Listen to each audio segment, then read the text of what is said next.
So ito po, kapapasok lamang ng balita, no? Actually, 2 hours ago ito, no? Ibinahagi niya sa kanyang YT Live na tinanggal na po yung kanyang Facebook account, no?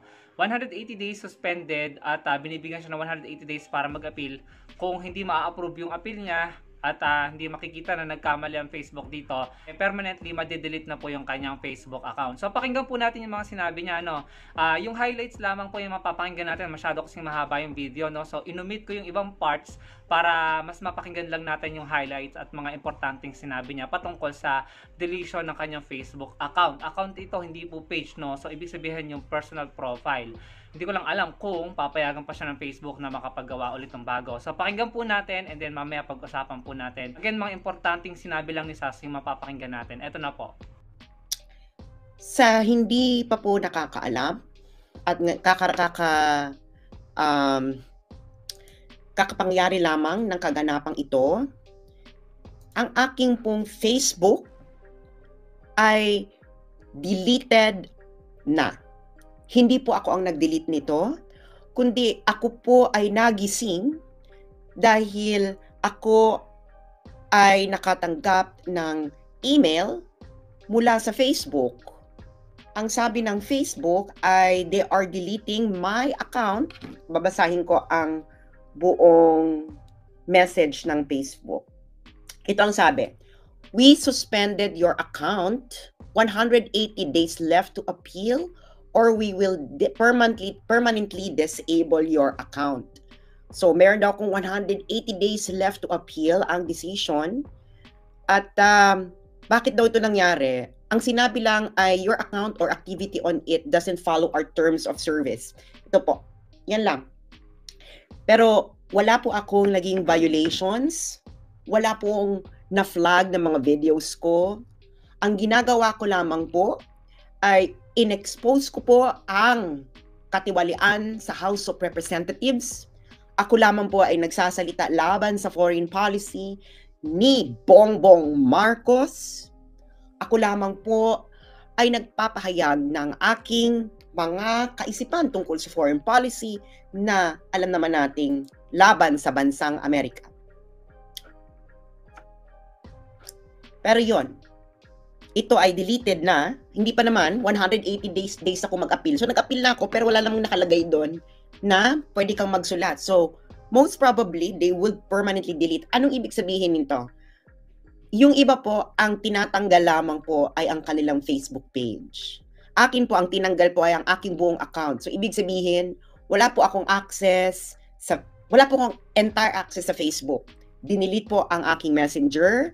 Wala po akong Messenger, wala po akong personal account, wala rin po ang mga pages ko. So this is the first time na ito po ay nangyari sa akin. Wala po akong violations.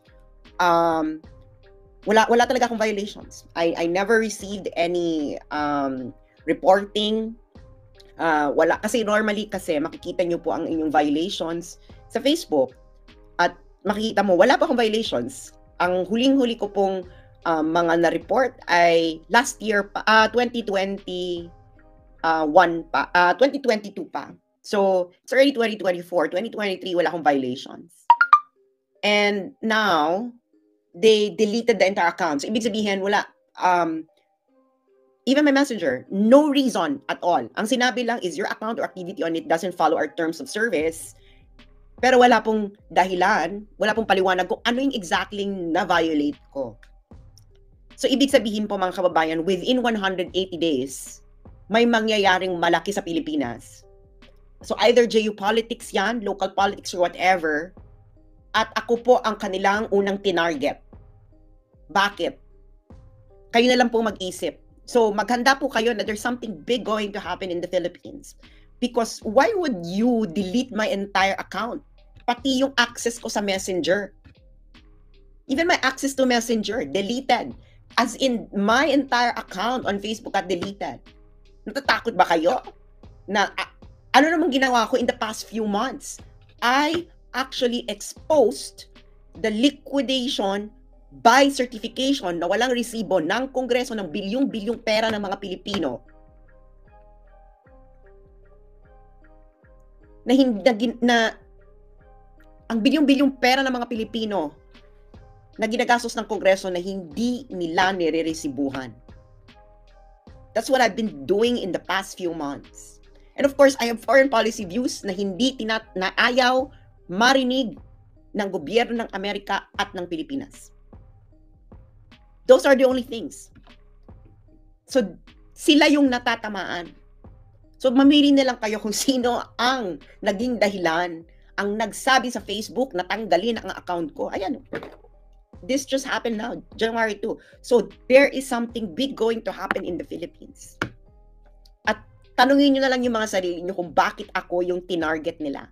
Well, yung isang account ni Maharlika, hindi niya account eh. It's just the Facebook page. Yung Maharlika Boljaquera.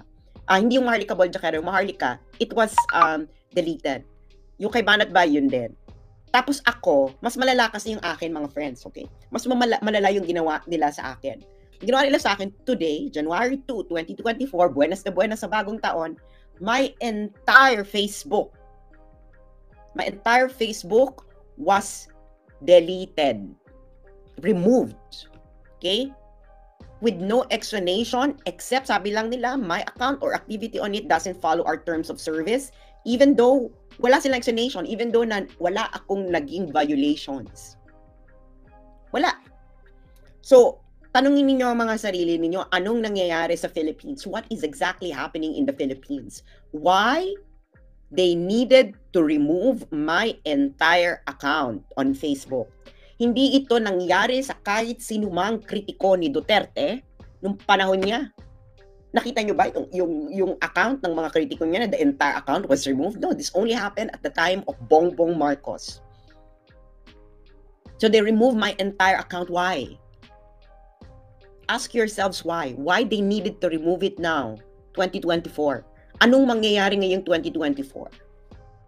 Suspended, 180 days, sabi nga ni SAS, pero kapag hindi siya nag-appeal at hindi na-approve siguro yung appeal niya, permanently deleted na, no? Most likely, madedelete na po yan. Kasi sa aking pong pagkakaalam, kapag ganyan naka-extreme yung status ng Facebook page, may intervention na po yan ng totoong tao na nagre-review ng page at tinitignan nila yung mga violation. Ano? Siguro yung mga violation nag-accumulate. Hindi lang ako naniniwala dun sa sinabi niya na wala siyang violation. Minsan kasi binibisita ko yung Facebook page niya, tinitignan ko yung mga post niya. Minsan para sa akin, may pagkabastos yung post niya eh. No? May pagka green at saka may pagka-vulgar yung mga sinasabi niyang salita doon. So siguro sa akin palagay yun yung mga reasons kung bakit nagkaroon ng mga violations, naipon siguro at nag-decide ang Facebook na i-suspend ang kanyang Facebook account and then eventually i-delete nila yan kapag hindi nag-appeal si SAS at kapag hindi na-approve, no? Naniniwala ako na wala itong kinalaman sa politics at wala itong kinalaman sa pagpigil ng Facebook sa kalayaang magsalita ni SAS, no? Naniniwala ako walang kinalaman ng US government dito at saka ang Philippine government. Meron pong guidelines, may community standard at may mga rules ang Facebook at ang kahit ano pang platform. Kapag yon ay sinuway mo, na-violate mo yon, natural a-actionan ka nila, no? At yun na nga po yung nangyari kay SAS, no?